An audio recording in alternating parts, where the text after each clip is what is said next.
In this video, I'll detail how to turn off or disable RTT on Apple Watch Series 9. So RTT is referred to as real-time text here.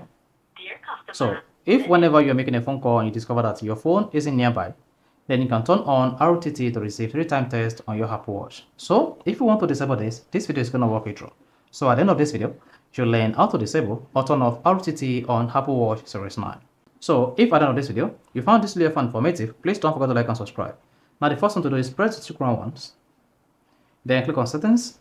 On the settings page, scroll down until you get to accessibility and click on that. Then keep scrolling until you get to hearing, and under hearing you should see RTT turned on, then click on that.